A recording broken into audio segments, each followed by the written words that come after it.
السلام علیکم ورحمۃ اللہ وبرکاتہ۔ ان الحمد للہ نحمده ونستعینه ونستغفره ونؤمن به ونتوکل علیہ ونعوذ باللہ من شرور انفسنا ومن سیئات اعمالنا من يهده اللہ فلا مضل له ومن يضلل فلا هادی له واشهد ان لا اله الا الله وحده لا شريك له واشهد ان محمدا عبده ورسوله اما بعد فان خير الحديث كتاب الله وخير الهدي هدي محمد صلى الله عليه وسلم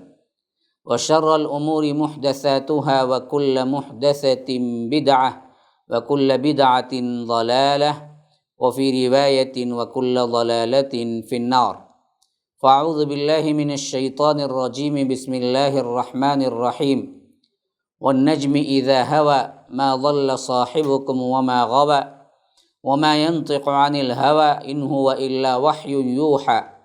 علمه شدید القوى ذو مرة فاستوى وهو بالافق الاعلى ثم دنا فتدلى فكان قاب قوسين او ادنى فاوحى الى عبده ما اوحى ما كذب الفؤاد ما رأى افتمارونه على ما يرى ولقد رآه نزلة أخرى عند سدرة المنتهى عندها جنة المأوى إذ يغشى السدرة ما يغشى ما زاغ البصر وما طغى لقد رأى من آيات ربه الكبرى اللهم أرنا الحق حقا وارزقنا اتباعه وأرنا الباطل باطلا وارزقنا اجتنابه اللهم علمنا ما ينفعنا وانفعنا بما علمتنا وارزقنا علما رب اشرح لي صدري ويسر لي امری واحلل عقدة من لسانی یفقهوا قولی۔ برادران اسلام، واجب الاحترام بزرگوں، دوستوں، عزیز ساتھیوں، لائق احترام ماؤں اور بہنوں، سیرت النبی صلی اللہ علیہ وسلم آپ کے سامنے موضوع بحث ہے۔ گزشتہ کے کئی درس میں اللہ کے رسول صلی اللہ علیہ وسلم کی زندگی مبارکہ کا وہ حصہ جو طائف سے واپس آنے کے بعد 11 نبوت اور 12 نبوت اور اس کے اہم ترین واقعات میں سناتا آ رہا ہوں۔ آخری جو بات میں نے پچھلے درس میں کہی تھی سیرت سے متعلق، وہ یہ کہ اللہ کے رسول صلی اللہ علیہ وسلم معراج کو گئے اور معراج میں اللہ تبارک و تعالی سے باتیں ہوئی، 5 نمازیں فرض ہوئی، واپسی پر اللہ کے رسول صلی اللہ علیہ وسلم نے اس قافلے کو بھی دیکھا جو رات میں سفر کر کے آ رہا تھا، اور ایک طرف پیاس لگی تو ایک کنواں تھا اور وہاں پر قافلہ سو رہا تھا اور قافلے کے پاس پانی تھا، وہاں سے اس برتن سے اللہ کے رسول صلی اللہ علیہ وسلم نے پانی پیا اور برتن کو ڈھانک کر رکھ دیا، اور اللہ کے رسول صلی اللہ علیہ وسلم نے صبح ہوتے ہی علی اعلان سب کے سامنے، مشرکین مکہ کے بالکل سب کو بلا کر جماعت کے سامنے اس واقعے کی جو کہ معراج میں پیش آیا، اور یہ بہت بڑا جو کہ آسمان دنیا اور کائنات کی ایک بہت بڑی سیر تھی، تو یہ معراج کی اطلاع دی اور کہا کہ میں نے رات 7 آسمان کو بھی پار کیا اور بیت المقدس بھی گیا، اور اس کے ساتھ ساتھ اللہ تبارک و تعالی نے گویا کہ اطلاع دی کہ لقد رأى من آیات ربہ الکبریٰ، کہ اپنے رب کی بڑی بڑی نشانیاں دیکھی۔ تو مشرکین مکہ نے ٹھٹا مذاق بنا لیا۔ ابو جہل، ابو لہب نے یہ کہنا شروع کر دیا کہ ہم تو پہلے ہی نہیں کہتے تھے کہ یہ پاگل ہے، یہ مجنون ہے۔ اب تو ثابت ہو گیا کہ کوئی ایک رات میں اس زمانے کے لحاظ سے جو کہ صرف جانے آنے کے لیے مہینہ، 1 مہینہ 1.5 مہینہ لگ جاتا تھا صرف بیت المقدس جا کے آنے کے لیے، پھر اس کے علاوہ آسمانوں کی سیر، تو یہ چیختے چلاتے، بعض روایتوں میں ہے کہ سیدھے دوڑتے بھاگتے صدیق اکبر کے پاس آئے، اور انہوں نے ان سے بات ہوئی اور انہوں نے کہا اگر کوئی شخص یہ دعویٰ کرے کہ ایک رات کے اندر بیت المقدس کو پہنچ جائے، پھر وہاں سے آسمانوں کی سیر کر کے آئے، تو تم اسے سچا مانو گے؟ صدیق اکبر رضی اللہ عنہ نے کہا کہ نہیں۔ جیسے ہی یہ جواب ہوا تو فوری طور پر انہوں نے کہا کہ تمہارے جو ساتھی ہیں جن کو تم رسول مانتے ہو، انہوں نے یہی اطلاع دی ہے۔ تو صدیق اکبر نے کہا کہ بالکل سچ کہہ رہے ہیں، بلا کوئی تأمل کے فوری طور پر قبول کر لیا۔ اسی واسطے بعض روایتوں میں ہے کہ اسی دن سے صدیق کا لقب ملا حضرت ابو بکر کو۔ حضرت ابو بکر رضی اللہ عنہ کو صدیق کا لقب اسی واسطے ملا کہ بلا کسی تردید کے، شک و شبہ کے، جیسے ہی انہوں نے کہا، اطلاع ملی، کہا کہ میں اس کی تصدیق کرتا ہوں،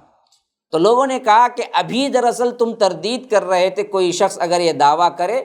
تو اب تصدیق کر رہے ہو۔ تو صدیق اکبر نے بڑا پیارا جواب دیا کہ ہم تو اللہ کے رسول صلی اللہ علیہ وسلم کے بارے میں یہ عقیدہ رکھتے ہیں کہ انہیں آسمانوں سے خبریں آیا کرتی ہیں، تو اس میں کیا بات نہیں ہے کہ جس شخص پر اللہ تبارک و تعالی وحی اتارتا ہے اور آسمانوں سے خبریں آتی ہیں، اللہ تبارک و تعالی اسی کو آسمانوں میں بلا لے، تو کون سی بعید بات ہے؟ ہم تو یہ مانتے ہیں کہ ہر روز وحی اترتی ہے اور اللہ تبارک و تعالی اپنے حبیب سے کلام کرتا ہے، آسمانوں سے وحی آتی ہے، تو اب اللہ تبارک و تعالی اپنے رسول کو خود بلا لے جو کہ ہر چیز کرنے پر قادر ہے۔ تو اس جواب کو لے کر وہ بڑے ہی رنج اور افسوس کے ساتھ اللہ کے رسول صلی اللہ علیہ وسلم کے پاس پہنچے اور کہا کہ آپ نے بیت المقدس سے وہاں کا سفر کیا، آسمان کا، تو ذرا یہ بتائیے کہ بیت المقدس کی کیفیت کیا ہے، اس کی کھڑکیاں کہاں ہیں، کیا کیا ہیں اس کے اندر، کیفیت بیان کیجیے۔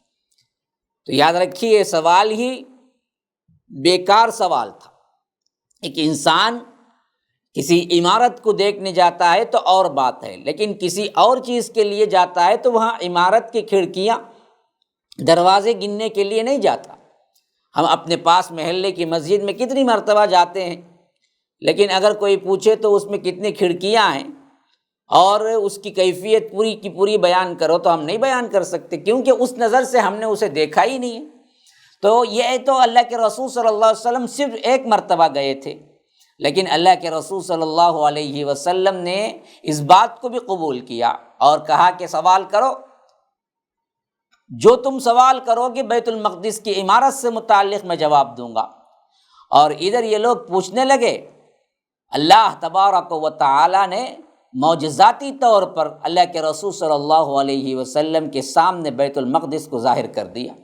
اب وہ جو پوچھتے جاتے تھے اللہ کے رسول صلی اللہ علیہ وسلم دیکھ رہے تھے اس کو لائیو، جیسے آج دیکھ رہے ہیں آپ ٹی وی، تو اسی طرح اللہ کے رسول صلی اللہ علیہ وسلم دیکھ کے بتا رہے تھے کہ تم کو کیا چاہیے۔ وہ یہ پوچھتے تھے، یہ پوچھتے تھے، ایسا کیسا ہے، وہ ایسا کیسا ہے، تو اللہ کے رسول صلی اللہ علیہ وسلم نے ہر ایک کا بالکل صحیح جواب دیا۔ تو اب کوئی تردید، کوئی کیا ہے انکار نہیں پڑا، نہیں بن پڑا۔ اب انہوں نے پھر بھی کہنا شروع کر دیا کہ ہم تو اس بات کو نہیں مانتے ہیں۔ اصل میں جو ضد اور ہٹ درمی پہ ہوتے ہیں وہ لاکھ سمجھانے پر بھی نہیں مانتے ہیں۔ تو اسی طرح اللہ کے رسول صلی اللہ علیہ وسلم نے فرمایا کہ میں نے جاتے آتے وقت ایک قافلے سے بھی ملاقات کی جو ادھر ہی کی طرف آ رہا تھا، اور اس قافلے کی بعد نشانیاں بھی بتلائی، اور وہاں میں نے اس کو دیکھا، یعنی فاصلہ بتلایا، اور اس فاصلے سے اندازہ لگاتے ہوئے فرمایا کہ اگر وہ اسی رفتار سے وہ قافلہ چلا آ رہا ہے تو اس کی مکے میں آمد کب ہوگی یہ بھی بتا دیا، اور جیسے اللہ کے رسول صلی اللہ علیہ وسلم نے بتایا ویسے ہی وہ قافلہ موجود تھا۔ اور اس وقت ان سے پوچھا گیا تو انہوں نے بھی اس بات کی تائید کی، اور اسی طرح وہ اونٹ کی بھی نشاندہی کی جو قافلے سے آگے آگے چل رہا تھا، اور بالکل وہی اونٹ جب قافلے والوں کے ساتھ دیکھا گیا۔ جو اللہ کے رسول صلی اللہ علیہ وسلم نے بتایا تھا۔ لیکن ان سب کے باوجود ان بدبختوں کی نفرت میں اضافہ ہوا، لیکن حق کے متلاشی اگر یہ ہوتے تو یہ کبھی کا قبول کر لیتے، لیکن حق ان پر ظاہر ہوتے ہوئے بھی یہ لوگ کفر پر ہی ڈٹے رہے۔ اور اسی لیے اللہ تبارک و تعالی نے اس معراج کے واقعے کو سب سے اہم ترین اور بہت اہم نشانی بیان کر دیا۔ فرمایا کہ لِنُرِيَهُ مِنْ آیاتنا، تاکہ ہم اپنی نشانیاں اپنے رسول کو دکھلائیں، کائنات کا نظام، کائنات کا نظم، اس کا بہترین کیسے کائنات چل رہی ہے اور اس کے پیچھے کیا کیا عظیم عظیم چیزیں کام کر رہی ہیں، اس کی ایک جھلک اللہ تبارک و تعالی نے اپنے رسول کو بتانا چاہا۔ اور انبیاء کرام کو اس طریقے سے معراج ہوئی ہے، جیسا کہ فرمایا وَكَذَلِكَ نُرِي إِبْرَاهِيمَ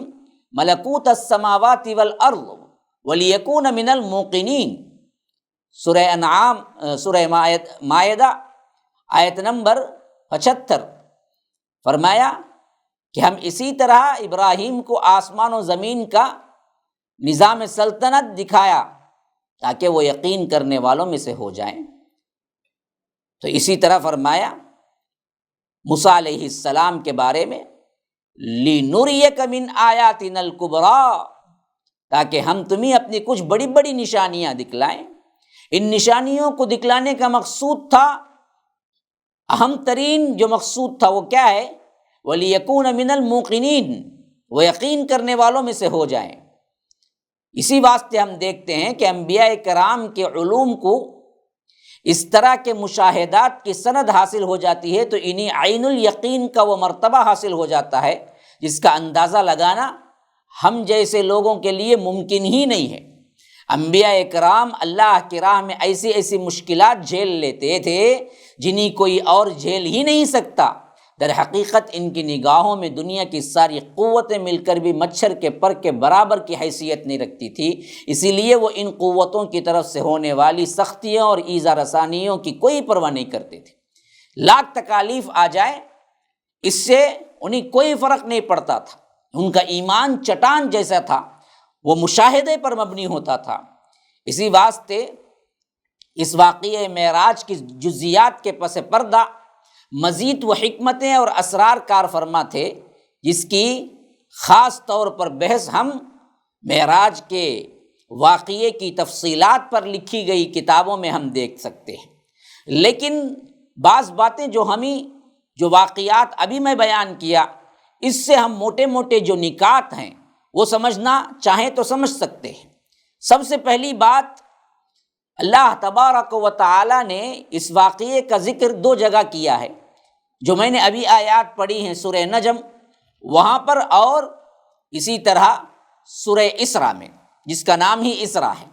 اس کی سب سے پہلی آیت میں اس واقعے کی طرف اشارہ ہے کہ سبحان الذی اسریٰ بعبدہ لیلا من المسجد الحرام الی المسجد الاقصی الذی بارکنا حولہ لنریہ من آیاتنا۔ تو یاد رکھیے یہ ایک آیت معراج کی طرف اشارہ ہے، اسراء کیسے سفر ہوا، کیسے رب العالمین کیا ہے اپنے حبیب کو لے گیا، یہ دراصل اللہ تبارک و تعالی نے ایک آیت میں بیان کیا۔ بقیہ پورا سورہ مخاطب جو ہیں وہ یہود ہیں، اور ان کے جرائم، ان کی سیاہ کاریاں، اسی کی جانب کیا ہے وہ سورے کا پورا توجہ اسی کی جانب ہے۔ پھر انہیں آگاہ کیا گیا کہ یہ قرآن دراصل کیا ہے، سراپا ہدایت ہے جو سیدھی راہ بتاتا ہے، اور یہی وہ اقوم سیدھی راہ ہے جس کو دکھانے کے لیے قرآن اترا ہے۔ تو سورہ اسراء کی تلاوت کرنے والے قاری کو بعض وقت یہ ہو سکتا ہے، بعض اوقات میں یہ اندازہ یا یہ شبہ پیدا ہو سکتا ہے کہ دونوں باتیں بے جوڑ ہیں۔ اسراء کا واقعہ شروع ہوا لیکن ایک آیت میں اسے بیان کر کے بقیہ پورا سورہ یہودیوں کی طرف، یہودیوں کی سیاہ کاریوں کی طرف، یہودیوں کی طرف کیا ہے اشارات ہیں۔ یہ تو کیا ہے، کوئی ربط نہیں ہے، کوئی جوڑ نہیں لگ رہا ہے، حالانکہ حقیقت ایسا نہیں ہے۔ بلکہ اللہ تعالیٰ نے اس اسلوب کے ذریعے یہ اشارہ کر رہا ہے کہ اب یہود کو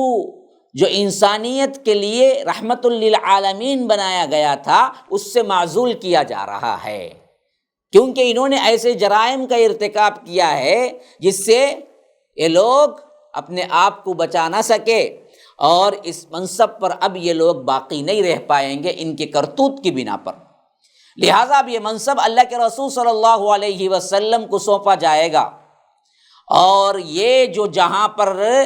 خود اللہ کے رسول صلی اللہ علیہ وسلم دعوت دے رہے تھے کعبۃ اللہ، اور وہ جہاں سے معراج ہوا بیت المقدس، ان دونوں مرکزوں کو جو کہ اصل دعوت ابراہیمی کے دونوں مراکز تھے، انہی کی امت میں انہی کی نسل میں آنے والے حضرت سلیمان نے ان کو بیت المقدس کو بنوایا تھا۔ تو یہ بتانا مقصود تھا کہ اب دونوں مراکز ایک رسول کے ماتحتی میں کر دیے جائیں گے، ایک امت کی ماتحتی میں کر دیے جائیں گے، جیسا کہ ہمیں حضرت عمر کی رضی اللہ عنہ کی خلافت میں معلوم ہوتا ہے کہ اللہ نے بیت المقدس بھی فتح کر کے دے دیا۔ تو اب وقت آ گیا تھا کہ روحانی قیادت ایک امت سے دوسری امت کی طرف منتقل کر دی جائے، ایک ایسی امت جس کی تاریخ میں خیانت، ظلم، بدکاری پھیلی ہوئی ہے، یہ قیادت ان سے چھین لی جائے یہودیوں سے، اور ایک ایسی امت کی طرف حوالہ ان کی طرف کر دیا جائے، ان کے حوالے کر دیا جائے جس سے نیکیاں اور بھلائیوں کے چشمے پھوٹیں گے، اور جس کا پیغمبر یعنی اللہ کے رسول صلی اللہ علیہ وسلم سب سے زیادہ راست باز اور سب سے بہتر انبیاء میں، اور قرآن سب سے بہتر کتاب جن پر اتری تھی ان کی قیادت میں دے دیا جائے۔ اب اس امت کا رسول جو کہ تمام قیادتیں روحانی اعتبار سے اس رسول کی طرف آ رہی تھی، تو یہ کیسے ممکن تھا کہ مکے کے اندر بے سہارا ظلم و ستم کو سہتے ہوئے یہاں پر وہ قیادت کی منتقلی کیسے ہو سکتی تھی؟ تو یہ اشارہ بھی تھا کہ اب دعوت اسلامی کا ایک مرحلہ، اللہ کے رسول صلی اللہ علیہ وسلم کی دعوت کا ایک مرحلہ ختم ہوا چاہتا ہے، اور دوسرا مرحلہ شروع ہونے والا ہے، یعنی مکی دور کا اختتامی مرحلہ ہے اور مدنی دور کا شروعات کا مرحلہ ہے۔ اسی واسطے ہم دیکھتے ہیں کہ کئی جگہ اس وقت مشرکین کو وارننگ بھی دی گئی، پہلے سمجھایا گیا۔ مکے کے اندر کا دعوتی اسلوب بالکل الگ تھا، لیکن آخری میں کچھ آیات ایسے بھی نازل ہوئے جس کے اندر صاف صاف بتلا دیا گیا کہ اب وہ موڑ آنے والا ہے، معراج بھی مکمل ہو گئی، اب وہ آسمان پر اس کے کائنات، اللہ تبارک و تعالیٰ کی کائنات پر کیسے کیسے اس کے فرشتے کنٹرول کر رہے ہیں، یہ تمام چیزیں بتلا کر اللہ کے رسول صلی اللہ علیہ وسلم کو ڈھارس بندھا دی گئی کہ یہ دین غالب ہو کر رہے گا، اور ساتھ میں جو نہیں مانے گا اس کے لیے دھمکیاں بھی آ گئی۔ اس لیے فرمایا وَإِذَا أَرَدْنَا أَن نُهْلِكَ قَرْيَةً أَمَرْنَا مُتْرَفِيهَا فَفَسَقُوا فِيهَا فَحَقَّ عَلَيْهَا الْقَوْلُ فَدَمَّرْنَاهَا تَدْمِيرًا۔ جب ہم کسی بستی کو تباہ کرنا چاہتے ہیں تو وہاں کے مالدار لوگوں کو کیا کرتے ہیں؟ حکم دیتے ہیں کہ گناہ کرتے جاؤ، آگے بڑھو۔ ہاں، اب وہ لوگ کیا سمجھتے ہیں؟ اللہ تبارک و تعالیٰ پکڑنے والا نہیں ہے، تو وہ اپنی سرکشی میں اندھوں کی طرح بھٹکتے چلے جاتے ہیں۔ تو اس وقت ہمارا قول، ہمارا عذاب ان پر ثبت ہوتا ہے، ہم اسے کچل کر رکھ دیتے ہیں۔ فَدَمَّرْنَاهَا تَدْمِيرًا اسی اسرا کے اندر فرمایا گیا ہے۔ اور اس کے بعد اسی طرح فرمایا کہ وَكَمْ أَهْلَكْنَا مِنَ الْقُرُونِ مِن بَعْدِ نُوحٍ وَكَفَىٰ بِرَبِّكَ بِذُنُوبِ عِبَادِهِ خَبِيرًا بَصِيرًا، کہ ہم نے کتنے ہی نوح علیہ السلام کے بعد کتنی ہی قوموں کو ہم نے تباہ کر دیا، اور تمہارا رب اپنے بندوں کے جرائم سے خوب واقف ہے، خوب دیکھ رہا ہے۔ تو اب یہاں پر گویا کہ دھمکی ہے کہ اب یہ آخری بات ہے، یہ آخری مرحلہ ہے، اب بھی ایمان لے آؤ، اگر نہیں تو مکہ تبدیل ہو جائے گا، اور یہاں سے رسول نکلیں گے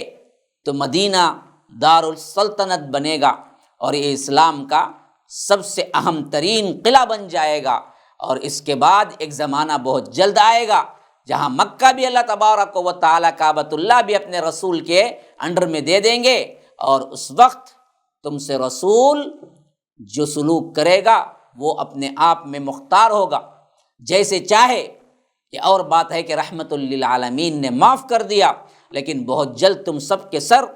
جھکنے والے ہیں اور تمہاری اکڑ نکلنے والی ہے۔ ان آیات کے پہلو و پہلو کچھ ایسی آیات بھی ہیں جن میں مسلمانوں کو ایسے تمدنی قواعد، ضوابط، دفعات اور مبادی سکھا دیے گئے جو ایک شہر کو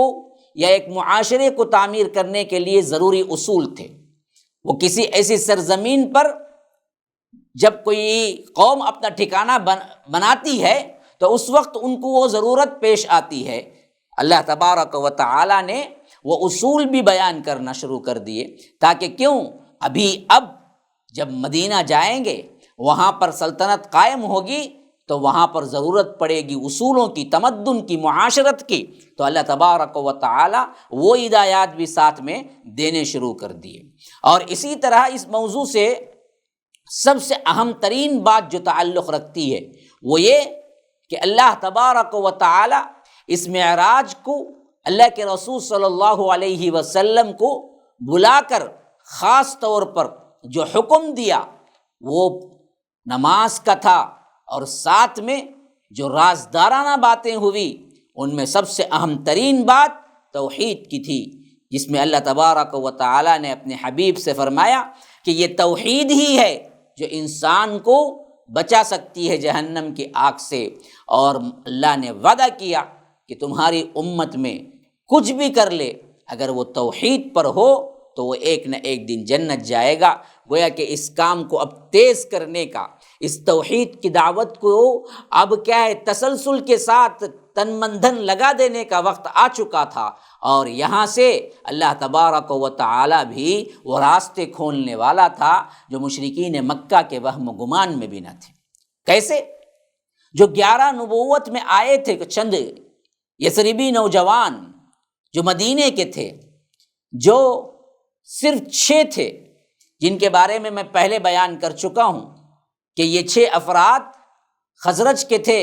اور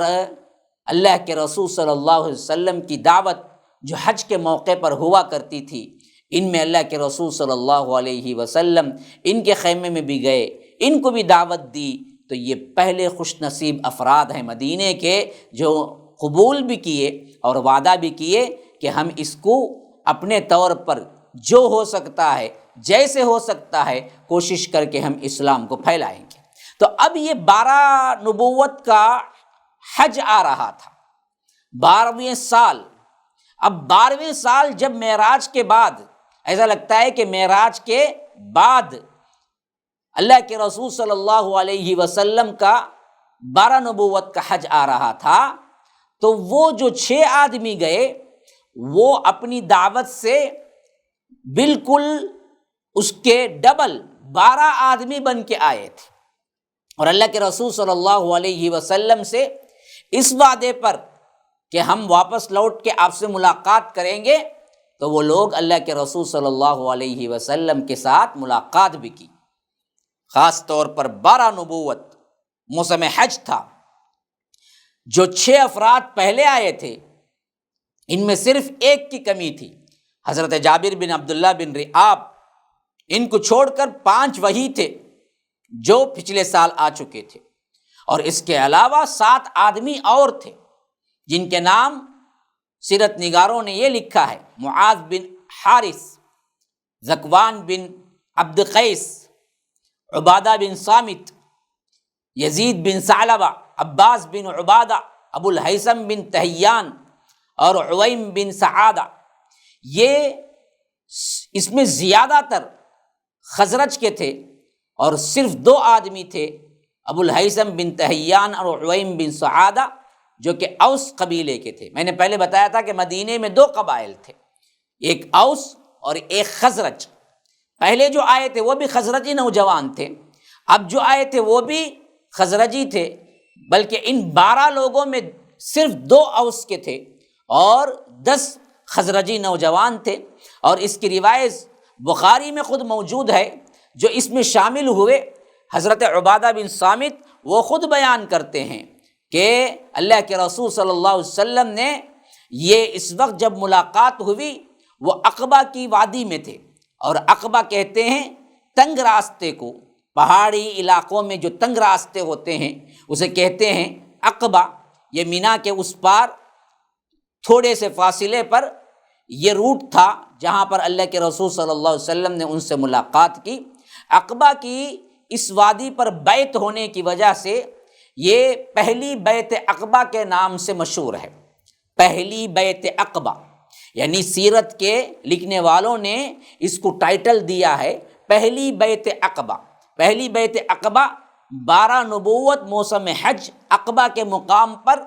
12 آدمی جس میں 2 اوس کے تھے اور 10 خزرجی تھے،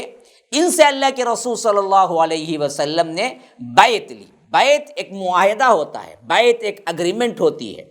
جو کہ اسی سے تجارت کے لیے بھی باع یبیع کا استعمال ہوتا ہے۔ تو یاد رکھیے یہ بھی اللہ کے رسول صلی اللہ علیہ وسلم سے ایک عہد تھا، اور یہ اسلام کا سب سے پہلا عہد تھا جو مدینے کے لوگ آ کے کر رہے تھے، جسے بیعت عقبہ کہا گیا ہے۔ اور یہ بیعت عقبہ کی تفصیل صحیح بخاری کے اندر کتاب الایمان میں ہم الاحادیث جو سلسلہ چلا آ رہا ہے اس سلسلے کے اندر صحیح بخاری کے درس میں نے آپ کو بتایا بھی تھا جب میں وہاں سے گزرا تھا، تو یہ کتاب الایمان کے اندر امام بخاری رحمہ اللہ الاحادیث النبویہ کے تحت جو سلسلہ ہمارا چل رہا ہے اس میں کہ یہ عبادہ بن صامت ہی سے مروی ہے، جس میں وہ بیان کرتے ہیں کہ اللہ کے رسول صلی اللہ علیہ وسلم نے فرمایا کہ بایعونی، ہم سے بیعت لی اللہ کے رسول صلی اللہ علیہ وسلم۔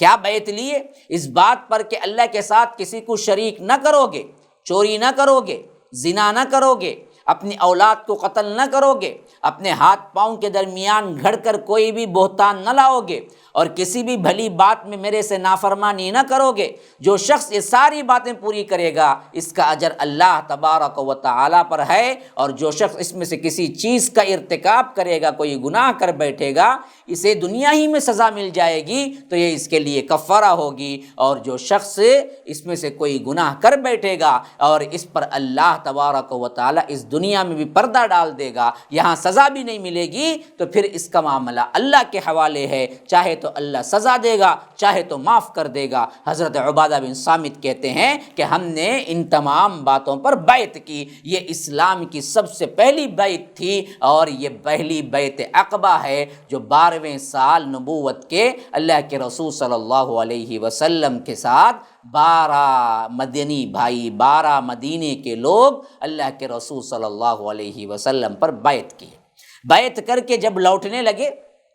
سب سے اہم ترین معاملہ یہ تھا کہ شوق دیکھیے ان کا، ابھی اسلام قبول کیے ہیں